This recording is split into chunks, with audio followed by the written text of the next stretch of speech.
Are you ready to be inspired, empowered, and uplifted? Get ready for a brand new show that celebrates the incredible journey of women everywhere.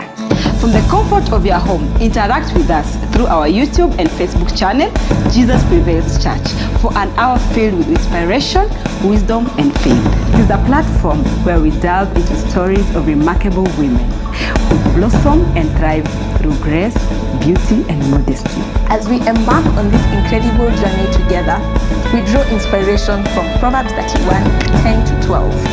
In a world where noble character is a rare gem, there shines a woman who embodies the essence of Proverbs 31. Join us every Tuesday from 8 p.m. as we embark on an interactive session with no other. Introducing the Woman of Excellence Show. Join us for the Woman of Excellence Show. Because you, my friend, are a woman of excellence.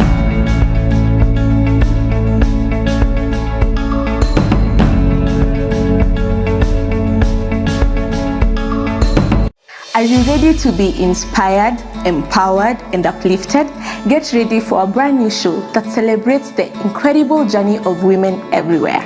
From the comfort of your home, interact with us through our YouTube and Facebook channel, Jesus Prevails Church, for an hour filled with inspiration, wisdom, and faith. It is a platform where we delve into stories of remarkable women who blossom and thrive through grace, beauty, and modesty. As we embark on this incredible journey together, we draw inspiration from Proverbs 31:10-12.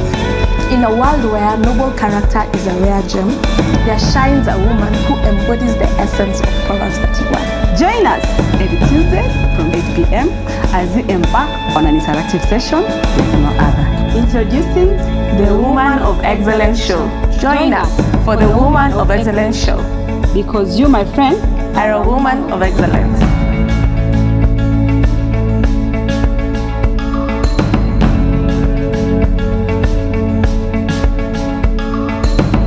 Are you ready to be inspired, empowered, and uplifted?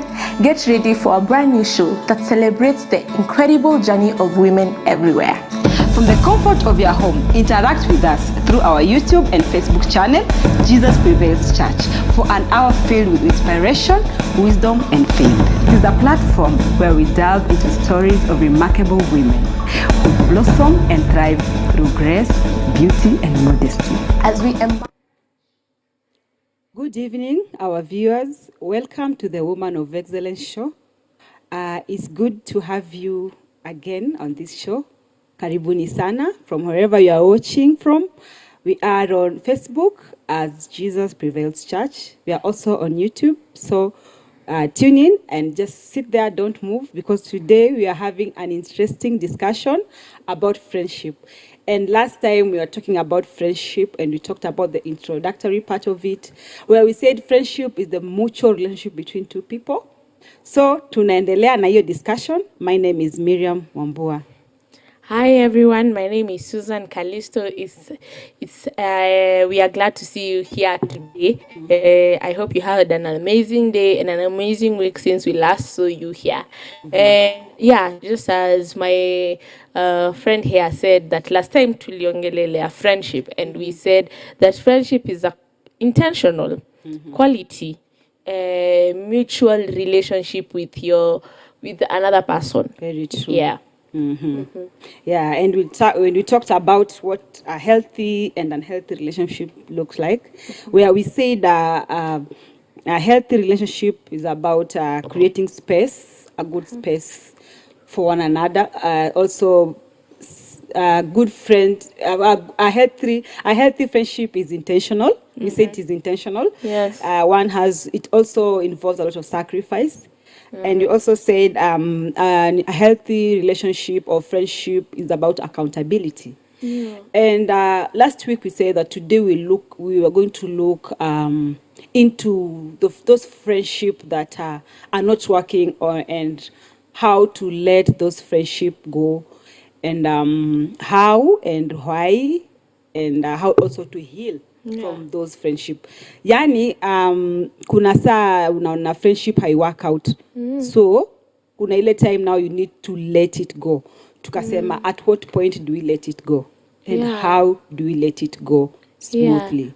na tukasema there's a time that these friendships that were once quality relationships, they are no longer serving us, or they are no longer serving both of you, and they are draining us. They are no longer any as it makes sense anymore. And at what so today we are also talking about at what point do we say I'm done. We are walking out of this friendship with clarity and with a lot of grace. Because you don't want to break someone's heart and ruin them. You don't want to be the cause of people's ruin. So when do we fika hapo sasa tuseme baada ya hii mwaka naona kidogo mimi na wewe hatutaendelea kwa marafiki. What do you see to that point that it makes you say aya imetosha? Sisi hakuna venye naona nikiendelea na rafiki. So what do you see? When do you say that I can't continue this relationship? Yeah. For me, I'll feel like, friendship is like an investment because it takes both emotional and physical, the whole aspect for you to invest in friendship. It's not just friendship. So if there is this friendship that you've had, let's say, for quite a long time, for so many years, and then, like you've said, friendship is intentional. Yeah. You don't just become a friend, make friends just for the sake. Lazima ujue, why am I in this relationship? Yes. Why are we sharing the same values? Are we sharing the same goals? Are we sharing the same interests? But unfortunately, it comes a point where you feel now, now I don't think our values are the same. Sioni kama you are going the same direction. Kuna venye now inafika mahali, you start feeling like hatuendi the same direct. The way tulikuwa before is not the way now tunaenda. The goals have changed.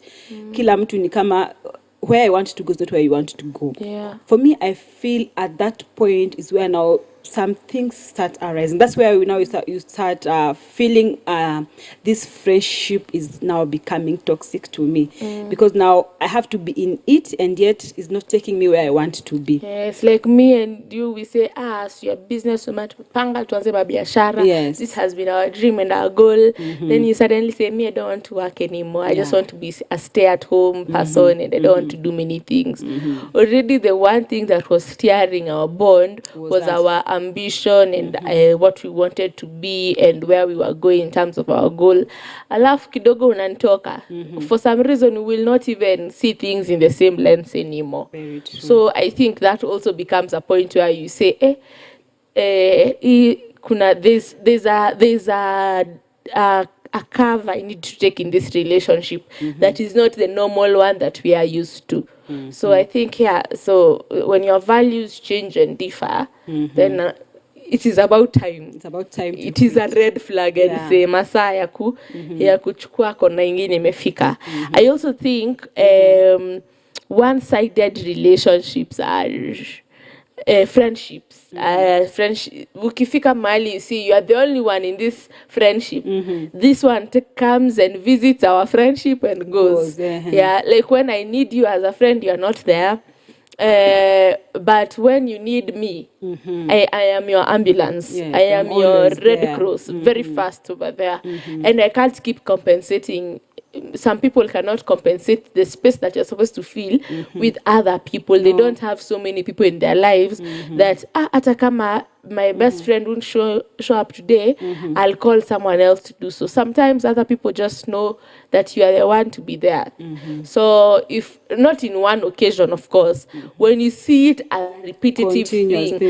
Me, I remember your birthdays, you do not. Me, I remember there is an event that you have, you do not show up. Yes. There is a time that we needed help at home, you are not there. There's a time I was going through something, you don't even call. You just show up. Yani ni kama mimi ni tourism site. Unatokeanga tu kuniona kama wale national park. Unaenda bado there is someone there, and then you walk. You feel kind of you are the one who is putting a lot of effort in this relationship, more than the other person. Because kuna hizo times where your friend hata ukimuuliza, the one that you feel they're not putting in, they tend to be, I don't know if I should say it's self-centered or yani hakui available kwako because they have their own engagement that they feel they are more valuable than you. Yeah. So I think it's actually selfishness. You see, why you didn't come? I was at work. Okay. Why you didn't come? I was engaged somewhere else. Kuna kwanga those excuses that arises, and this we've said is about sacrifice. Yeah, so ni kama friendship yetu, it's out of someone's convenience. Yes, like exactly. When it suits me, I'll meet you and say hi. When it doesn't suit me, wewe tutapatana ile saa nitapata time. What am I benefiting in this whole? Me no nangaiki tunashinda tumeongea, so I don't need to keep telling you this and this and this. So I think it's a matter of also convenience when you find yourself and you're in this friendship alone, my sister, it's about that time you also take that stand also. It's time for you to rethink. It's time for you to rethink this situation that you're in, because I think that's a toxic one. Yani unapeana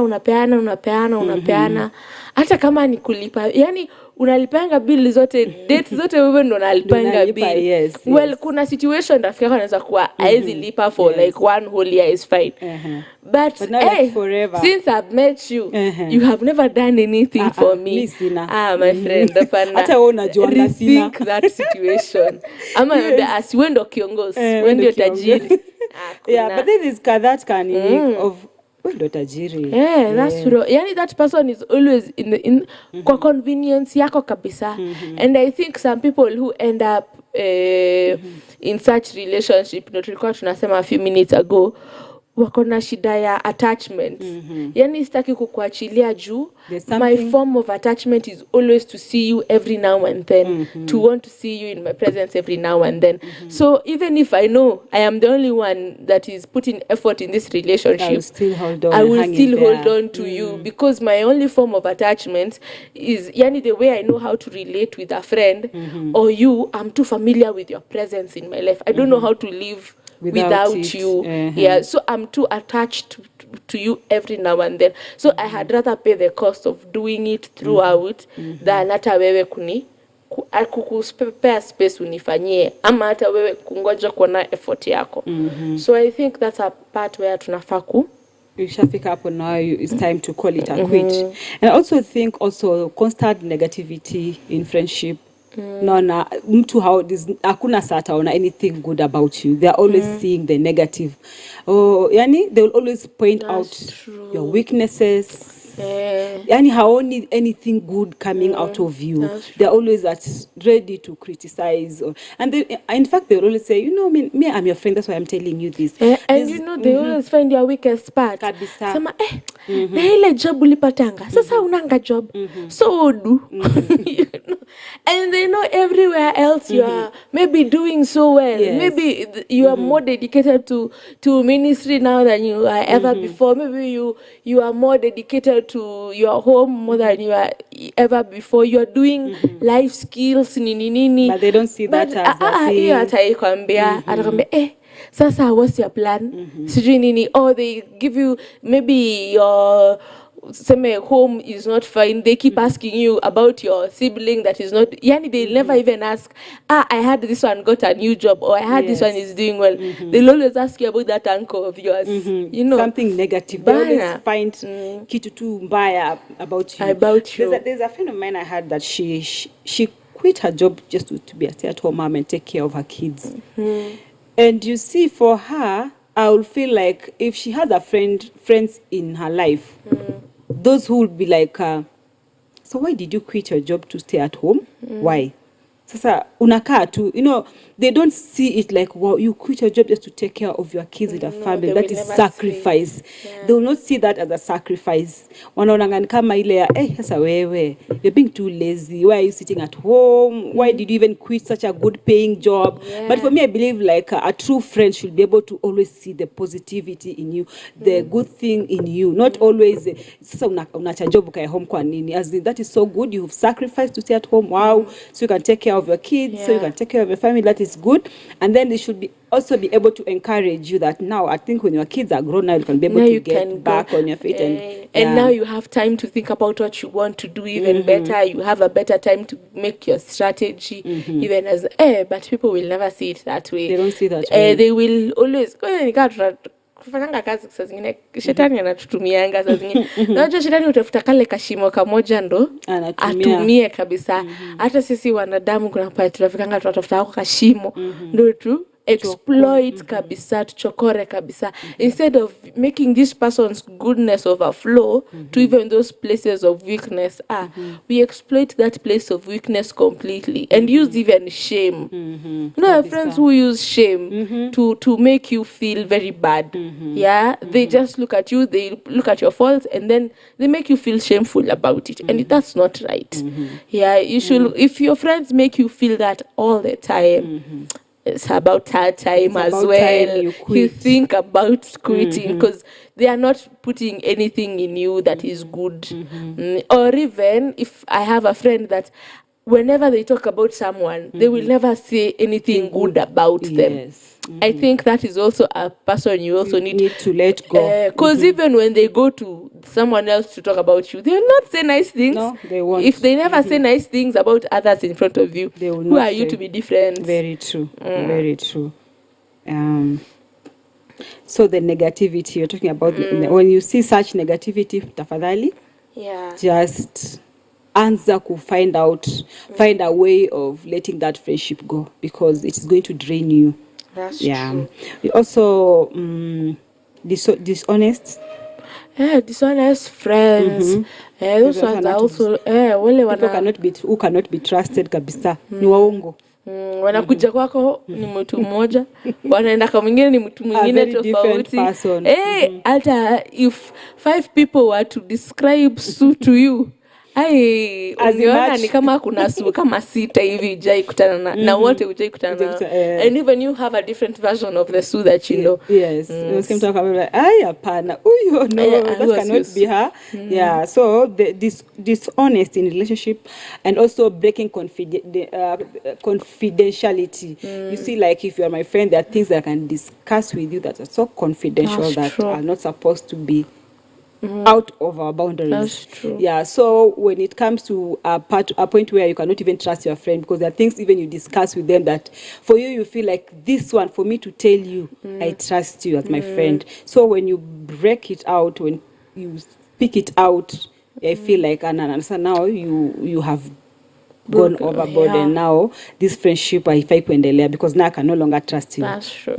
Yeah. Pia kuna wale, kuna the controlling or the manipulative friends, you know, like those ones who will control how you make decisions and probably sometimes even threaten their friendship with you if you don't go towards what they expect you to go towards. So if we were to what can I say? Like if we were to, I don't have an exact example. You know me, what I can give that as an example is, for example, me when I was planning my wedding, I knew I had those kind of friends.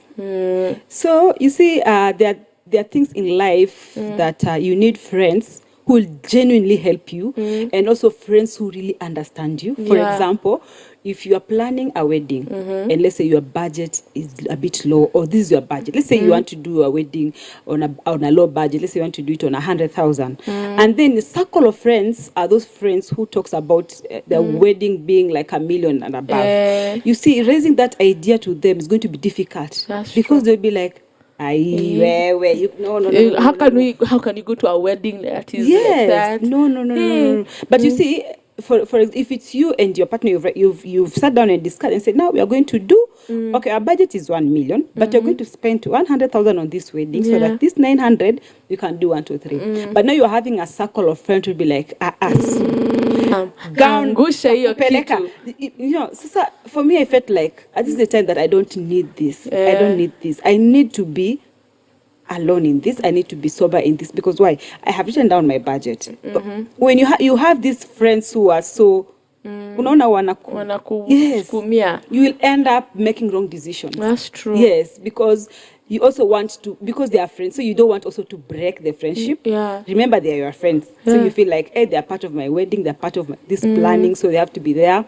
So you also want them to feel like they've participated in this occasion. That's true. So also you want to let their opinion count. So at that point of letting the opinion count is when now you end up compromising your own decisions for those. And there are those who are not even genuine. I remember there's a certain artist who was trending, a female artist. Her makeup was done so wrong. And you know she had friends around. And they didn't tell her that makeup is pathetic. Wakamfurahisha. Wakasema, oh, you look nice. Well, there are those kind of friends. You look nice. Bana na umevadera. Unaka white. So now, after the wedding, now you are trending. People are saying, she didn't have friends to tell her that makeup didn't look good on her. It's so bad to have such kind of friends who cannot. In fact, they celebrate your downfall inside. Outside, they're like, oh, you look nice. But inside, they're like, wewe. There are those kind of friends who are not genuine. Yeah, like I've also met this. I've seen these ones who also. Have you seen friends who, when you're doing well, they don't want to. When you're doing well, they don't want to see you do well. Very true. So, as much as they're competitive, as much as you're doing well, they don't want you to do more than better than them. Yes. So ukiwa chini yao. So I think that's also point where unajiuliza kweli wewe ni rafiki yangu. But that's very true. Like mimi nitakuhongera na kufurahisha because umenunua nduthi ni sawa. Ile siku hapo ndo ninyamaza. Nasema hata hiyo gari, hata hiyo ni gari gani alinunua. You know, like I am not happy about it. And I think it is important to see whether your friends are genuine with you. Yeah. Yeah, unaona umenunua gari, and maybe the car that I've bought is even better than yours, because you didn't expect. Because actually, you thought, okay, when I bought Nduthi, you are very okay. You celebrated me, clapped for me. But now when I came back with a hapo sando shida inaanza. Wivu. And you know, there is this wivu that is shocking. That's they call it kiwaru. I've heard people say kiwaru. Okay, for those who are watching us online, kiwaru is a potato. So when a potato sticks here on your throat, yes, when it's hot, you cannot swallow and you cannot spit it. So you go to upper. It's but in a hot sana. So that is it's a level of jealousy. So mtu ana feel that thing as in, but they will not show it. Yeah. And then they're still calling themselves your friend. Friends, yeah. In fact, it's happened so much. I think this kind of jealousy, I see it in friendship, especially when you've gone to another level in life. Yeah. Maybe at work you've been promoted. They call it, that's Judas kiss. And you know, it's that level where, you know, kwa graph nika kuna kwanga na kale the small bumps, and then there's that one that shoots up. And then when it shoots up, it can never go back to where it was. Maybe ata ikikuwa na small bumps, inakuwa na small bumps uko juu tu. But you can never go, after it shoots up, it goes and goes. Bila yani haitairudi ile level ilikuwa before. And in such situations is when you see such friends. Like, how comes you got to this point? Like, I can't celebrate you now. Maybe I'll celebrate your small wins, but this kind of win, no, there is something that you must have done. Why you?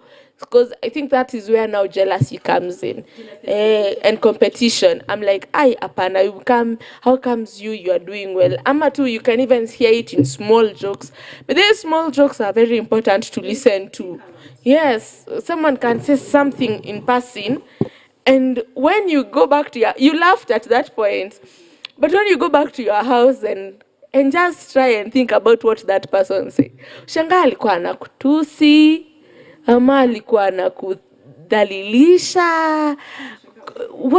Why would someone tell me that?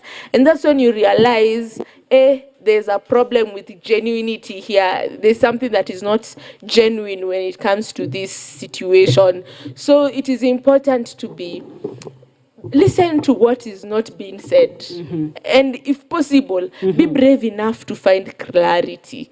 Because we've said when we are ending relationships or friendships, it is important to end them with grace and clarity. Like, as we were saying, do not come accusing people. You made me feel this. You made me feel this. No, you come and say, I am at this point. I feel like this and this and this. I see things in this perspective. Then at that point, you can be in a place where now you're already trying to turn from that friendship, whether it is to leave or whether it is to make yourself clear in front of this person. But mostly it's usually to leave. Usually to leave. Yes. Yeah, and most of the time at this stage, it's okay. It's easy to say, of course, but even as much as to end this relationship, you're human beings and really hurt a lot. Who inauma, by the way, you don't just end relationship. Hata kama iko toxic, there's that part of you that you always feel like, I wish you could change. I like you, I love you, but I wish this part of you could be better. Yeah. But because it's not becoming better, you have talked about it. It's becoming toxic. Yes. And it's growing and growing and growing. So that is a point to come and sit down and take stock of that relationship. Is it really going to build you? Because tumesema Proverbs 18, is it 24? That or I think 13:20, either the two, that one says unreliable friendship brings you to ruin. So make sure you don't come to that point of ruin. Don't wait until that person does something that is so hurtful or vengeful or gruesome to you that you now have to think about the journey of healing. Guard your heart from such things because God has given you the spirit of discernment. You can discern that this person's heart is not in the right place.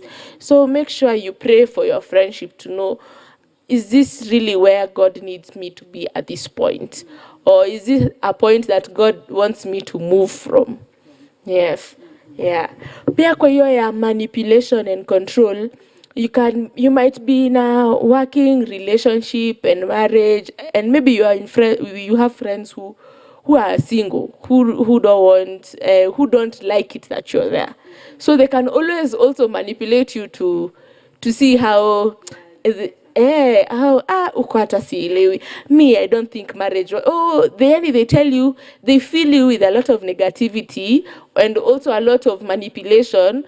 Hadi ukamwambia ukafanya makosa tu umwambie something that went wrong in your house, you're done for. They will use that to tell you, na akakufanyia hivyo na ukakaa hapo, mbona like you're supposed to know the kind of relationships that you have so that you don't end up being manipulated to do things that are not right. You remind me of some time back.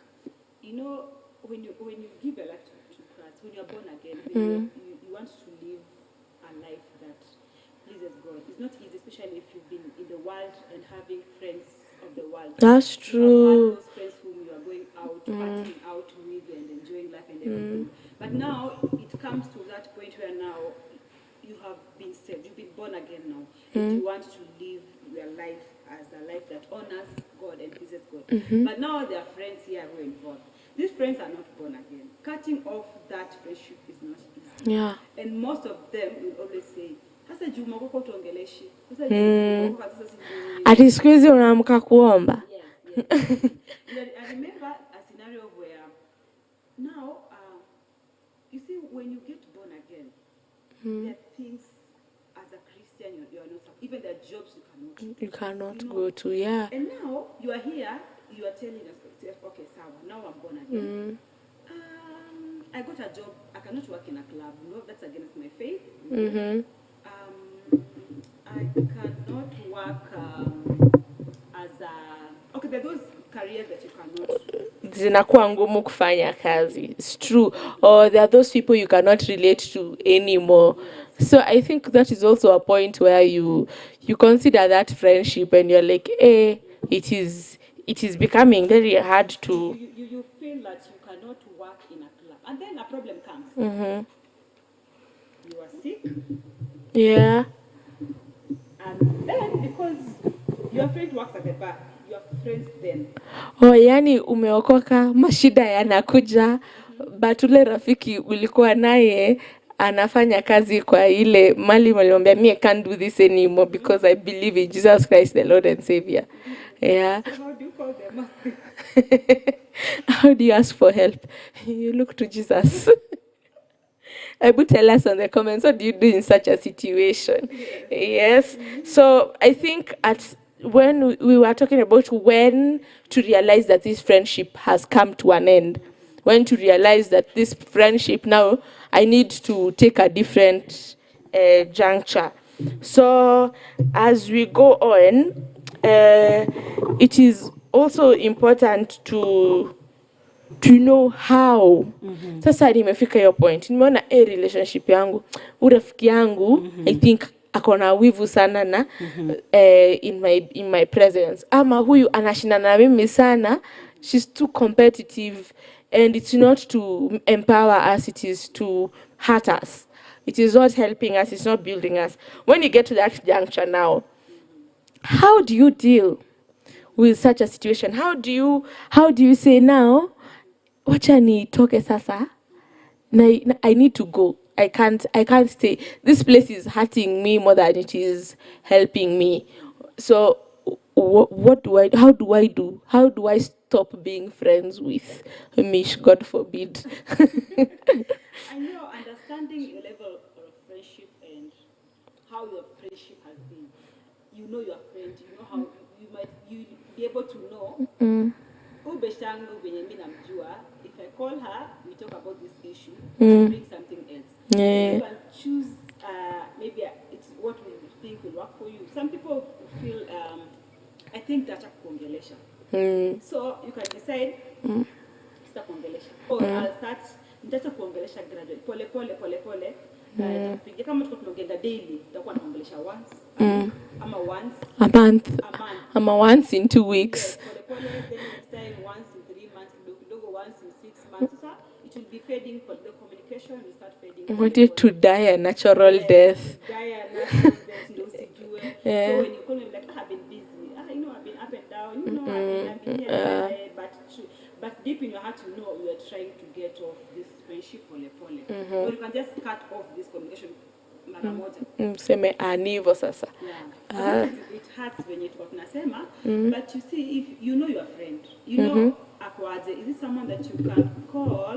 Now you sit down and say, now I think this is not working. Or personally, I think, you see, those friendships that have, friendships can end in different ways. There's that one where I'll sit down and take stock and realize that I don't think you're the right person for me, and that is after hurt.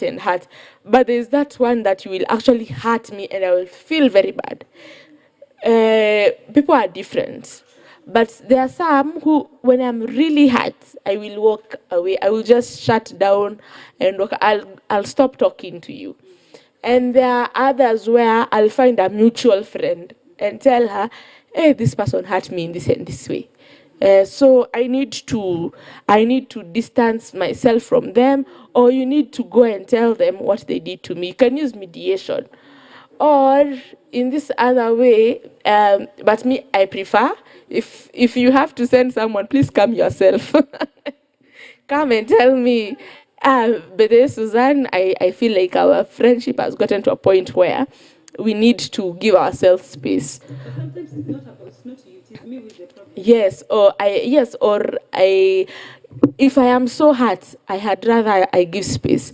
But if someone just needs to end us, I prefer that you need to tell me, come straight to me and tell me, rather than sending someone. But others would like to hear it from someone else as well. People are different. So you can use someone else, depending on who's your friend. You know your friend. Or you can talk to them directly. Speak to me directly. Talk to me directly. Which is not so easy anyway. Yeah, it's not easy. Maybe you can go through the comments. Yeah. I can see a couple of people are watching. Thank you for coming to the show, and watching is welcome. Rev Mary is saying, a woman of excellence show. She says, the friendship should come to an end when it's not accomplishing the purpose of God. True. And that's true. Very true. Yes. If the reason God brought you together is not being accomplished, then you should do away with it. To quit it. Yes. if instead of improving you, it's tearing you apart. Yes, that's also a point that a friendship should ishe tu bana. Inaku, it is no longer serving you. Do not stay somewhere. It will even become abuse. Yeah. Yes, if a friendship is not helping you or it is tearing you apart, then that is becoming more of abuse than a friendship. And then unreachable friend. You need to have friends that are reachable and that are reliable. And then finally she says every friendship has boundaries that need to be respected. That is also very true. Yeah, so we were on how to end them. Yeah, I'll just quote Proverbs 13. 13:20. 20. It says that he that walks in the wise men shall be wise. With the wise men shall be wise. But a company of fools shall be destroyed. So if you walk with wise people, you become wise. Yeah. So even the friends that you choose, if you choose foolish friends, you will end up into destruction. Into ruin. Into ruin, yes. So utakuwa tu kama wao. So that's what you're saying about ending friendship and how to end it. Yeah. So we said you cut off the communication by not talking, not calling them. Or fading away slowly. But now, there's also this part that you are not talking. You, as you have said, you wouldn't prefer fading away. Now you would not even prefer a mutual friend. Please come and tell me. Bana, niambie kuja tu nini. But some people would take time, of course. It's okay to take time, gather your words, let us meet, put your thoughts together, rather than just coming and then upload Twitter kwa vita nini. But you see, you're not putting yourself in my shoes. I am your friend, right? You are too good for me. The people say she's just too good for me. You've had people who said Sue is a very good person. Then go and gather your thoughts. Too good for me. Go and gather your thoughts and come and tell me that I'm just a bit rough on her. So I think I need to let this go. But now you want me to face you and tell you why I am quitting this friendship, and yet I don't have a reason. I am the problem. And also, there are scenarios where I know I am the one who I have hurt you kabisa that I cannot even face you. Then let's agree on space. I tell you now, it's okay. You can go your way, I go mine. Until we heal. The hurting, like the betrayal. Betrayal, and it's so painful that you can even not. Now that we are there on hurting, I think it is important that we talk about healing. When you're hurt by a friend, what do you do? Kuna wale wanasema mimi hata huyo mtu akwa ananifanyia kitu, mimi nitaendelea tu na maisha yangu. There are those ones who speak like that. Yes. Yeah. And there are those ones who just keep quiet, hurt, and decide I will never have another friend. Mimi and friends tumemalizana. Yeah. My friend is my mother and my sister, Useme now my family are my friends. Those are the people I can trust. But I believe even after being hurt, it is important to heal from kuumia na marafiki. Because out here you'll get sick. Yes. You will be hautakuwa sawa when you're hurting. Yes. So it is important to deal. We have talked about mental health. Your mental health will be affected. Your emotional health is not good. And when you have these two problems, even your spiritual health is not going on fine. So it is important to heal from hurts from friendships. And I think we were saying the first step is to grieve. Yes. It is okay to grieve friendship. Yes. Whether it was... That is a stage of healing. Yes, it is a stage of healing. Grieve that friend that you used to call a friend, that you cannot call anymore.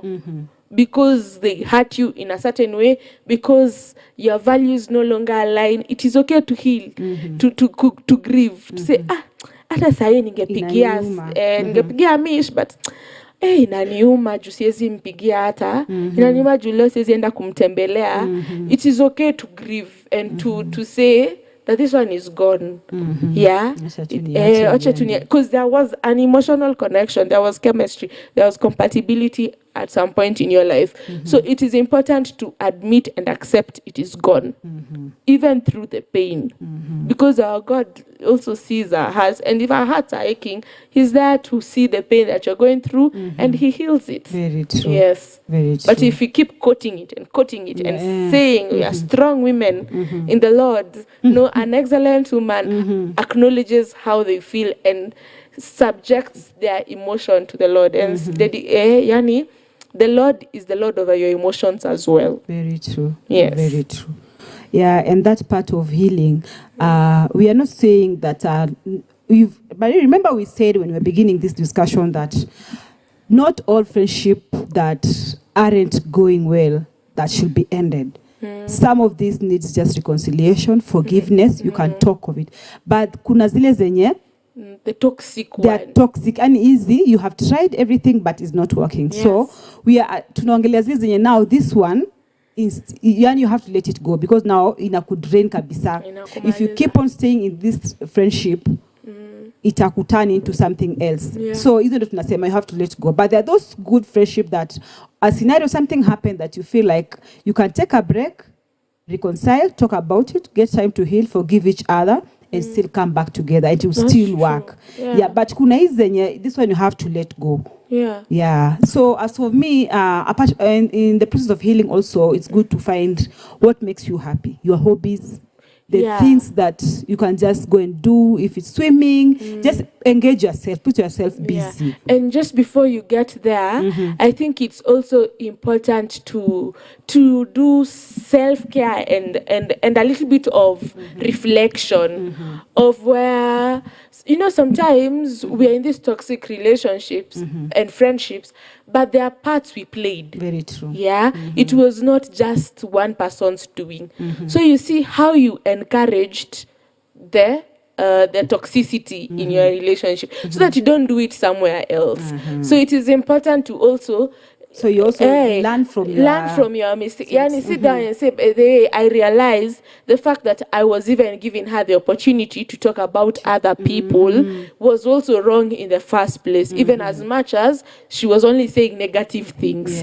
Yeah. So it is important to see how you enabled the toxicity in your friendship, or how you enabled her to give you opinions on what you're supposed to do, and even not just opinions, to prescribe and dictate what you're supposed to do next, instead of standing firm. You realize, I have a problem with my decision making, because every time I want to make a decision, I have to go and look for validation, or I can't stand firm in what I've decided. So you see that nitajifunza kusimamia kenye nimeamua, ndio next time mtakiniambia fanya hivi kama utaki, unasema no, I have a budget and this was my budget, and I need you to accept and be comfortable with my budget, because this is my wedding, you know. It is important to sit down and reflect on your mistakes as well, because that person, you're not perfect. You're not perfect. And if you don't do that, you might find yourself in another relationship again. And enabling the same thing. Because this one will come now with different problems. It cannot be the same as the last one. Itakuwa ingine. So if you don't reflect on it and see also where you failed as a friend, where you failed in this relationship, the places that you could have stopped, the one that you areas that you encouraged. Yes. Reflecting, I think, also is very important. Yeah, I think the Ephesians examine yourselves.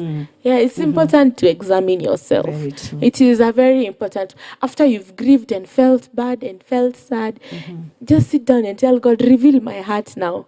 Show the mistakes of my heart. Search my heart and reveal my heart to myself, so that I can see. Then from there, because there was a gap left, as you are saying now, there was a gap left by a friend. Something that you used, there was a time that you spent with your friend. Now that time, fill it with new experiences. Put yourself out there and try swimming, try hobbies, trying seeking the Lord more, try doing something that you enjoy and love. You might find new things that you loved that you never knew you did. Yeah, and I think also through that, or by that, that's when you can also be able to create new friends. Yes. Because also you don't just say because you let that friend go, no, so you can never make friends. There's still good people out there. Yes. So by finding out what you love first, you love yourself first, Now you'll be able now to reciprocate to other people. And you see, the beauty about these 5 steps is that they are relevant to both the parties. The one who was offended and even the one who offended the other person. Yani mshtakiwa na mshukiwa. Anayeshtaki na anayeshukiwa. Yani it is they are relevant to both because it took the two of you to break a friendship. So it needs to take the two of you to also heal and form a healthier one. So if you are the bad friend once, now grieve the friends that you've lost, and now start reflecting on the situations that you did wrong, the things that you would have changed, the things that you would have done better, and you will do better. And then now start seeking new things, enjoyable things that are pleasant to your heart, because God has cleaned it for sure when He has shown you the wrong ones. Yeah. Then you will be able to enjoy good friendships out here, because God puts people in people's paths, not by mistake. Maybe that friend was to show you that toxic behavior you have. Then right after, when you correct it, then He'll bring people that He even prefers you to be with even more. Yeah, that is part of healing. Even though the people who've their healing journey takes a long time. Yes, maybe umekuwa step 2 for 2 months. Yeah. There are people who heal very fast. They move on. Like other friends. And there are those people who they'll take years for them to build again friendship like that. Because you see that a friendship is a bond of where you say you share your deepest emotional, open up to someone, to those even your innermost things. Yeah. So finding another person again to just to fill up that gap might take time. Yes. And sometimes kuna watu wamesha decide they'll never have friends. They always say mimi sinanga rafiki. Mi spendi marafiki. Yeah, mi spendi marafiki. Now that person has not gone through the healing process. Yeah. So wow, they have so much hurt that they need to deal with. Yeah, and it doesn't even it happens also even in relationship where you are looking for a spouse or whatever. People don't heal. So friendship is just like any other relationship. When there's no healing, there's no progress. There's no progress at all. And even that one friend that we'll find, even without healing, then that friend will have to suffer a lot. Kabisa. Because either unamrushia vitu ulisikia before, ama they have to deal with the perspective that you have, that they need to help you change. That person will have to work twice as hard to be your friend.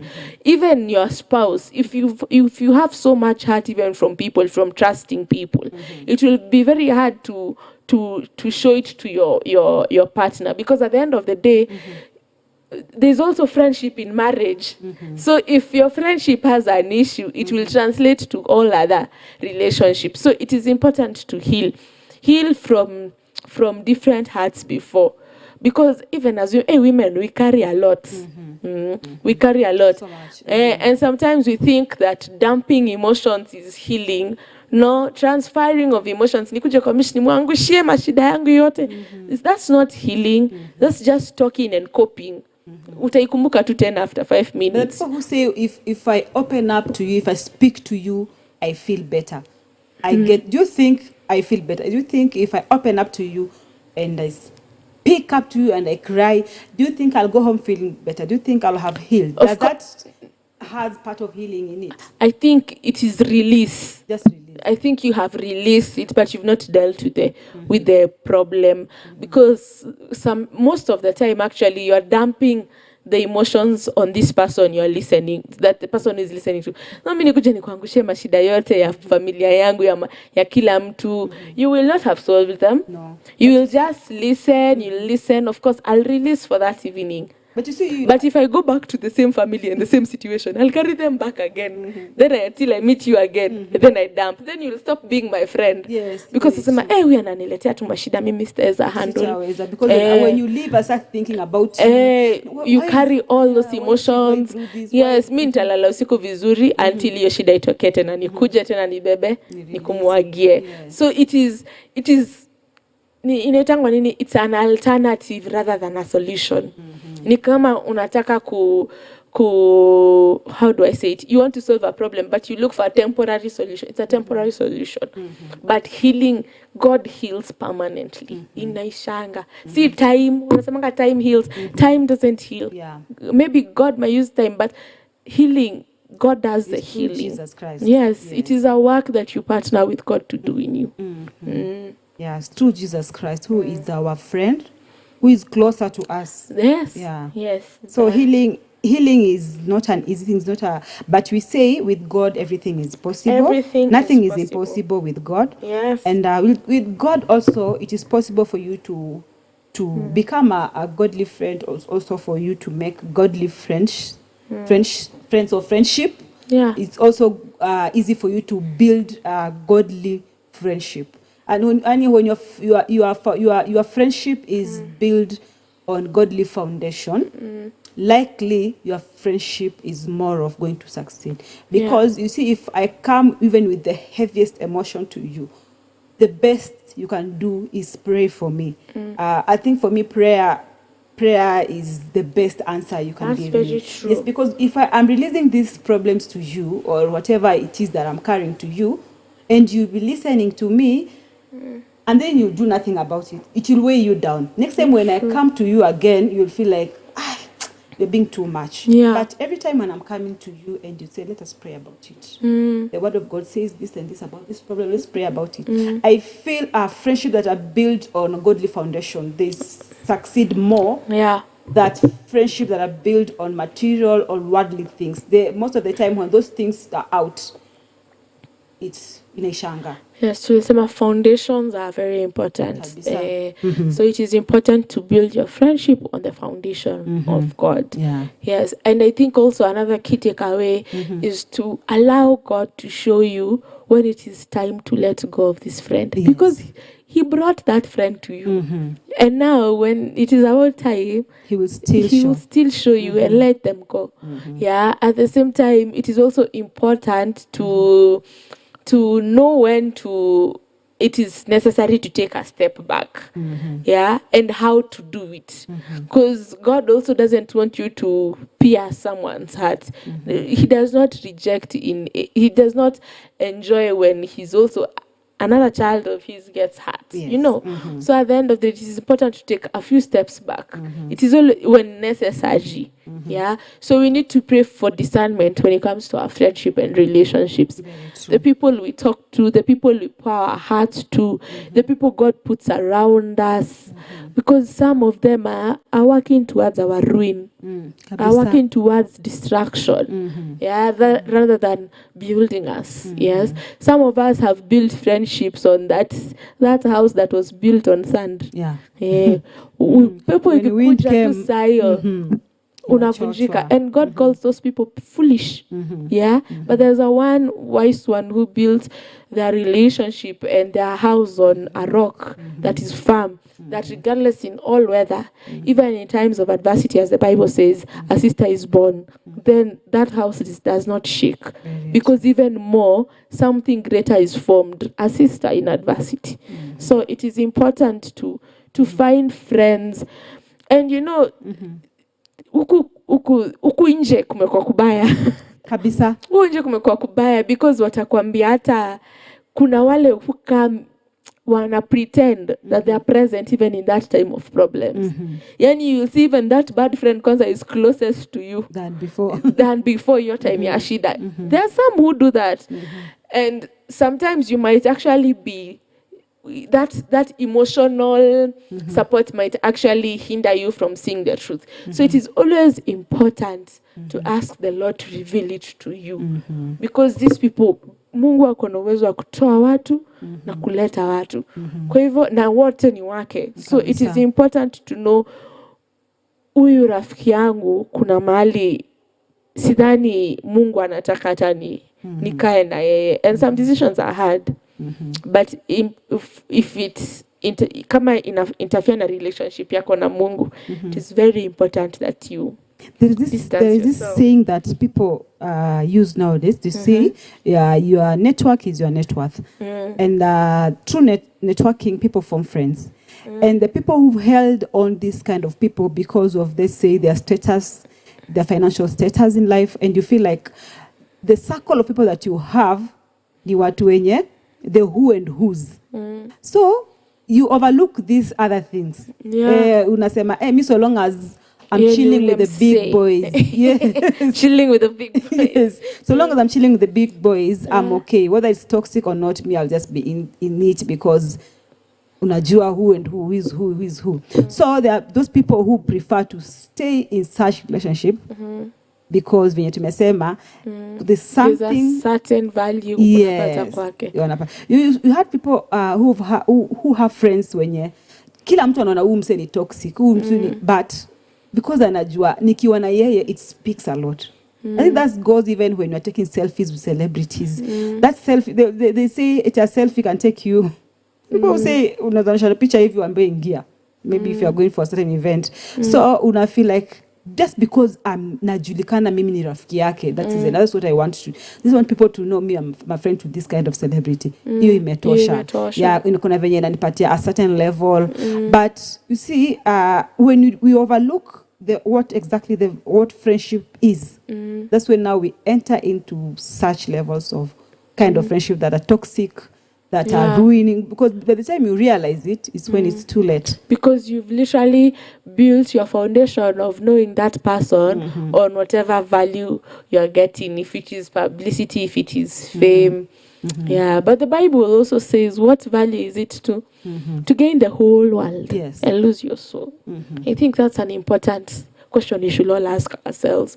What's the point of keeping this relationship and I lose eternity, and I lose family, and I lose ministry because I have kept this one person close to me? Because I know this one person najua ako na connection. Hiyo connection moja unapoteza kila kitu. Is it worth it? It's not worth it. Yes, you should ask yourself that. Yes, and when you do, you go back to our channel, when to end it, how to end it, and how to heal from it. Yes, because and God is in each and every step, step of the way. Yeah, and I think that will be all on friendship, right? Yes. From us this evening. Oh yeah, there are comments. Yes, there's a comment here. It's from Mary. Mary Munyasi is saying, before you end a friendship, search yourself first. Sometimes it could be pride. Yeah. Saa zingine pia ni wewe kiburi. Kuna ile kiburi. But tumesema when push comes to shove. Yani when without a shadow of doubt, you know that I am in the wrong place. Yes. That's when you should end that relationship. Yeah. There are people who feel like wao wanafaa kukuwa rafiki yako. As in, if you don't become my friend, you are losing. Yeah, I am the price. You know who I am. Hey, by the way, they always tell you, look for me. Yeah, your loss. Yes, it's your loss. If you're not my friend, that's your loss, by the way. Mimi watu wananitafuta ndio wakuwe marafiki zangu.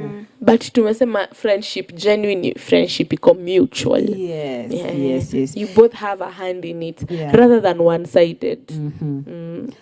Wow. So our viewers, that was it for today.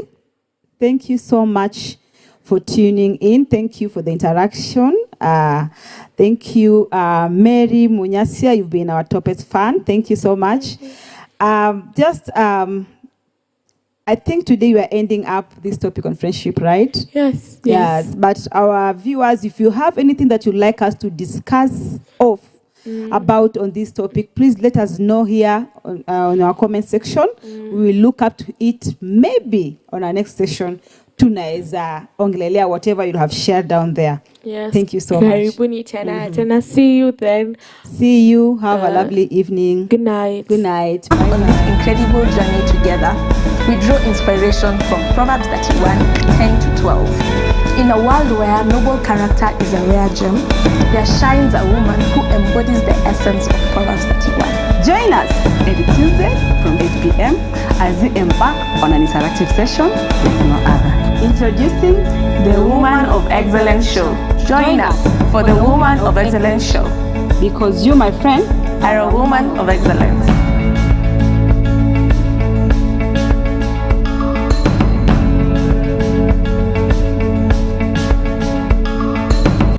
Are you ready to be inspired?